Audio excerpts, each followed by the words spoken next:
ऐसी कोई बात नहीं है गौहर। रामायण की वजह से तुम्हें जो दुख पहुंचा है। बैठिए सरदार। नहीं, मैं बहुत जल्दी में हूं, इतनी जल्दी में कि तुम्हारी बात भी नहीं मान सकता।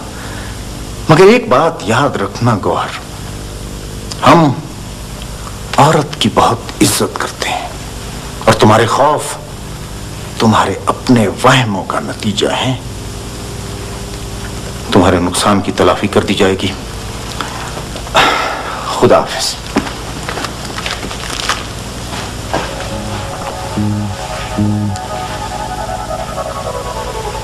एहसानों के बोझ ने मुझे चुका तो दिया है, लेकिन मैं ये बोझ जरूर उतारूंगी। आप सरदार गौराम की बात कर रही है या सरदार चाकर की? दोनों की। तुम दुआ करना किसी की जिंदगी को। जी।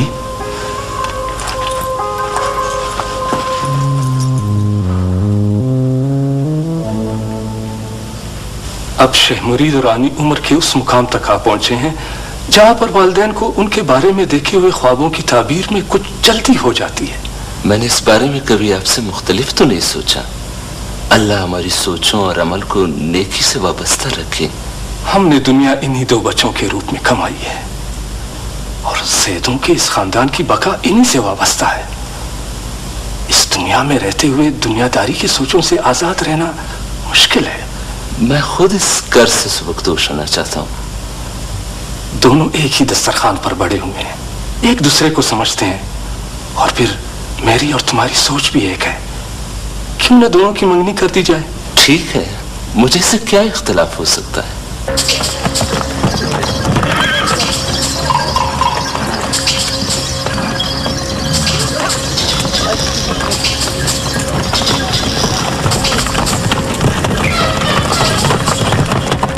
रामेन आपका बग ले गया सरदार। घोड़सवारों का एक दस्ता आंधी की तरह आया और ऊंटों को घेर कर ले गया। मेरी समझ में नहीं आ रहा कि यह वाक़या कैसे हुआ और क्यों कर हुआ। अब इस कदर खुली दुश्मनी के बाद बात वाज़ेह हो गई है कि गौराम को अपने बेटे पर कोई इख्तियार नहीं रहा। अभी हमें अपने इस्तेकाम के लिए बहुत कुछ करना है सरदार। कम से कम गौराम की खामोशी इस साजिश में जरूर शामिल है। जो तुम कह रहे हो वो मैं भी समझता हूं, लेकिन याद रखो मरनवानी,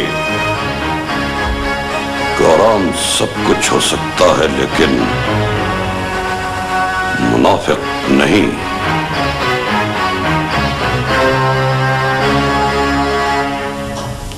सरदार, मीर अब्तान और मीर बीरर ने हमारे ऊंट रामेन से वापस छीन लिए और मीर अब्तान ने गले में शामिल आपका वो ऊंट भी वापस कर दिया जो उन्होंने अपना कौल निभाने के लिए अपने पास रखा था।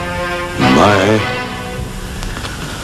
मीर हेब्तान और ब्योरख की बहादुरी से खुश हूं। सनी और शौरा का इलाका मीर हेब्तान को इनाम में दिया जाता है। मैं तुम्हारे रवैये से मुस्तरब हूं रामायण। अगर तुम ये चाहते हो कि रिंद और लाशार एक दूसरे के सामने आ खड़े हों तो ये बड़े दुख की बात है। बराबरी की सतह पर जिंदगी गुजारने के लिए बंदे को अक्लमंद होना चाहिए। लेकिन अब तीर कमान से निकल चुका है बाबा। हेब्तान और ब्योरख के हाथों हमारे बेशुमार आदमी मारे जा चुके हैं और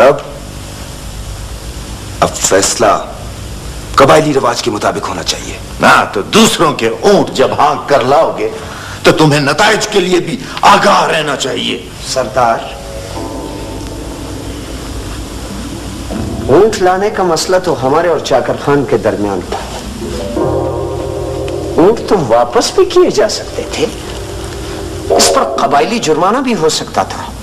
हेब्तान और ब्योरख को कच्ची में बैठकर फरीक बनने का कोई हक नहीं था, जबकि रामायण और उसके साथियों से कोई कत्ल नहीं हुआ, बल्कि हमारे बेशुमार आदमी मारे जा चुके। बगैर ऐलान जंग के ऐसी सूरत हाल पैदा कर देने के जिम्मेदार हेब्तान और ब्योरख हैं। बदकिस्मती से हम ऐसे मकाम पर आ गए हैं कि बदला लिए बगैर तमाम कबीला मुंतशिर हो जाएगा और रिवाज के पैरवी के बगैर अब हमारे पास कोई चारा नहीं। अब और क्या किया जा सकता है? सरदार, अब हम खुली दुश्मनी की जद में आ चुके हैं। या अब रिवायती मसालियत ही से सद की जा सकती है, वरना यह शिद्दत से भड़क उठेगी। वापसी का दरवाजा दोनों के लिए बंद हो चुका है। हाँ, तो ठीक है।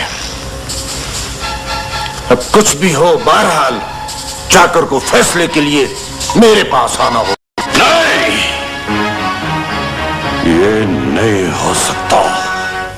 सैदान, हाल दो। अल्लाह की अमान, हालात कुछ ठीक नहीं लगते। खैर तो है। मीर गौराम खान के काफी आदमी मारे जा चुके हैं और कुछ नुकसान सरदार चाकर खान का भी हुआ है। तस्फिये की तमाम कोशिशें नाकाम हो चुकी हैं। लगता है कोई बड़ी तबाही आने वाली है। बाबा, लोग पड़ाव खाली कर रहे हैं, तुम सुनाओ। अल्लाह खैर करे। सुना है जब किसी इलाके पे कहर खुदाबंदी नाजिल होता है तो परिंदे भी घोंसले छोड़ देते।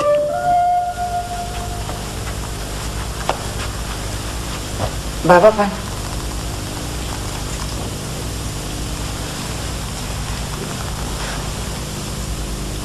शुक्र अल्हम्दुलिल्लाह, मेहरबानी। गौहर, ये तमाम वाकयात तुम्हारे सामने हैं।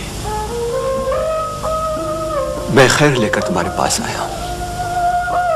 ग्वाराम भी तुम्हारे पास आ चुका है, इसलिए उसे तुम्हारा लिहाज बाहर सूरत करना है।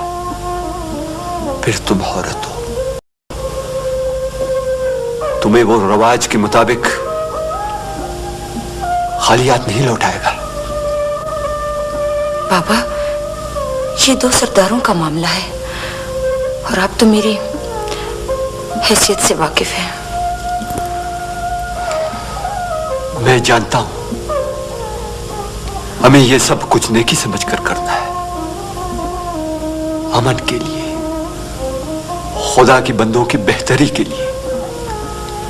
हाँ, ग्वाराम ये कह रहा था कि चाकर खान को उसके पास आना चाहिए। सरदार चाकर इन हालात में ये सब कुछ नहीं करेगा। बाबा, अगर कुछ तो खून मेरे जाने से रुक सकता है तो मैं तैयार हूं। अगर कोई अताब सरदार चाकर की तरफ से हुआ तो मैं उसे सह लूंगी। तो फिर बेटी जल्दी करो, इससे पहले कि शर की ताकतें तमाम दरवाजे बंद कर दें, हमें खैर की इब्तिदा करनी चाहिए। वाकयात आपके सामने हैं, बात तफसीलात की नहीं, बात हमारे आदमियों के खून बहा की है, जिससे इनकार तो नहीं किया जा सकता।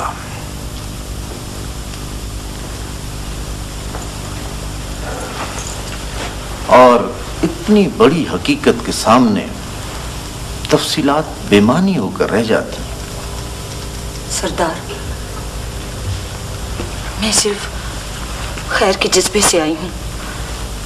अगर आपके दिल में मेरे लिए कोई भी रंजिश हो, मैं उसे भी दूर करने के लिए तैयार हूं। नहीं नहीं, मुझे तुमसे कोई रंजिश नहीं है। मेरा जो तुमसे शादी के बारे में सवाल था वो सिर्फ तुम्हारी तन्हाई और बेवगी के हवाले से था। तुम एक औरत हो और मैं तुम्हारी पहले भी इज्जत करता था, अब भी। मुझे तुम्हारे एहसासात का लिहाज न होता तो मैं तुम्हारे पास क्यों आता।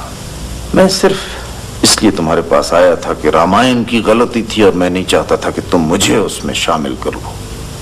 मैंने अपने सवाल के हक का इजहार किया था और तुम्हें जवाब के लिए आजाद समझा था। सरदार, हम आपके पास सिर्फ खैर की उम्मीद लेकर आए। जो हुआ वो हम सबको तबाह करने वाला अमल है। सरदार, जब जंग की वजह से लोगों का जुनून बढ़ रहा हो तो उन्हें सलामती की तरफ लाना हर एक का फर्ज है। तुम दोनों के लिए मैं सिर्फ इतना कर सकता हूं कि चाकर खान सिर्फ तस्फिये के लिए मुझसे मिल ले। बाबा, आपके यहां अगर चाकर खान फैसले के लिए आना चाहे तो मैं बातचीत करने पर तैयार हूं।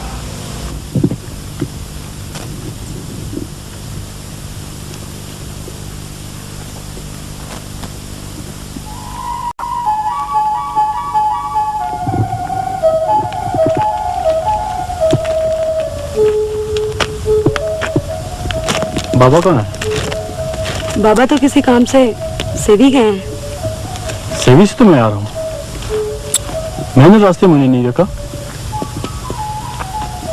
आप खड़े क्यों हैं? आए बैठे। बाबा अगर यहाँ होते तो जरूर बैठता, लेकिन अब नहीं। क्यों? तुम इस वक्त यहाँ अकेली हो, मेरा बैठना मुनासिब नहीं, और यही हमारी रवायत है। लेकिन ये भी तो हमारी रवायत है कि घर आया मेहमान कुछ खाए पिए बगैर वापस जाए।